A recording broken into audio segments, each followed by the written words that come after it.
Di lokakarya ini adalah yang pertama, di akhir lokakarya ini udah akhir aja meresep nih.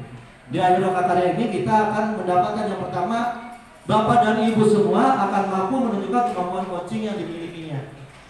Terus yang kedua, Bapak dan Ibu nanti akan mampu mengidentifikasi kekuatan, area pengembangan dan menyusun rencana perbaikan dalam proses pembelajaran yang berpihak pada murid. Kita di sini berbicara kekuatan, tidak berbicara kelemahan, karena kita adalah orang-orang kuat. Nanti saya sampai nomor 2 udah saya pulang. Sama kita juga ada SDK tadi. Terus yang kedua ada review materi dan refleksi pengalaman coaching. Yang ketiga adalah praktek coaching, 4 umpan balik praktek coaching. Yang kelima praktek rangkaian supervisi akademik menggunakan pola pikir coaching dan daya penutup. Tidak ada istirahat Bapak Ibu ya? Ya. Mudah-mudahan tepat waktu. Yang keempat berpartisipasi aktif. Dan terakhir adalah fokus pada sesi belajar. Setuju Bapak Ibu? Setuju. Yang mencari atau tadi benar kata Pak Hadi, yang mencari solusi atau masalahnya adalah si coach itu sendiri. Kalau coaching beda sama yang lain, mentoring sama konseling. Kalau konseling dari pihak kitanya yang menyelesaikan permasalahan orang tersebut.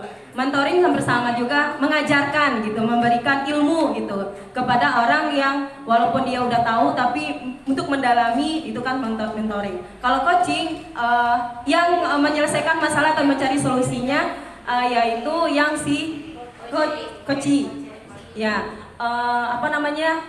si coach ini hanya sebagai pendengar aktif. Jadi coaching itu adalah menyimak, kemampuan menyimak dari seseorang yang dalam tonabenya ada masalah. Kemarin ya Bu Yaya ya ditanya ada masalah nggak waktu jadi observer.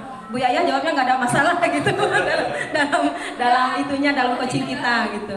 Itu Pak Hadi mungkin menurut saya. Kalau nggak ada masalah ya? Nggak coaching. Saya ada lagi yang menambahkan tadi. ada masalah. Silakan Bu Puspita, Bu Nurul. Saya selalu melihat contoh coaching itu antara 2 orang. Bagaimana kalau coachingnya ada 3 orang? Iya, coaching. Iya, coachingnya ada 3 orang. Apakah itu tetap dilakukan coaching dengan lebih dari 1 orang? Atau tadi ketika coaching kata Pak Yahya katanya lebih dari 1 orang. Kalau masalah boleh, kalau saya sih menurut saya boleh aja. Cuman bagaimana hasilnya nanti saya rasa kurang efektif karena dalam coaching itu seseorang bisa aja mengeluarkan unek-unek dalam hatinya yang tentunya orang lain juga mungkin dia malu apabila terdengar atau dikeluarkannya. Jadi kalau menurut saya boleh, tapi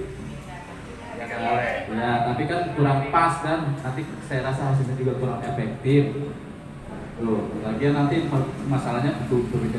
Bagaimana seorang coach itu memberikan sebuah keputusan atau jalan keluar. Dan saya juga berpendapat bahwa kalau misalnya coaching itu lebih dari lebih dari 1 itu sebenarnya kurang efektif gitu, kecuali kalau misalnya si coachingnya itu memang kalau dilihat dari kondisinya seperti apa kondisi yang terjadi, seperti yang Bu Siti Suryati bilang dia pernah mengalami di kelas. Nah kalau di kelas itu kan memang kita menghadapi anak-anak dan dengan satu masalah, yaitu kata Ibu Siti yaitu berantem. Nah itu kan beda ya dengan pendapat dari Bu Puspita ya. Kalau Bu Puspita lebih condong kepada bagaimana masalah individu tersebut ya, lebih khusus kan gitu. Kalau misalnya di sekolah ya nggak mungkin kita mengcoach anak satu-satu sedangkan yang berantemnya 2 atau 3 gitu kan. Nah itu saya memberikan pendapat bahwa kalau misalnya coachingnya itu lebih dari 1 itu boleh ya, tergantung situasinya lah gimana keadaan. Hormati yang teman-teman CDP yang masih mau PPG dan yang ujian, selamat ya. Sebelum kegiatan kita ini mulai pagi ini sampai yang sore hari nanti biar semuanya berjalan yang baik, sampai Doa dimulai.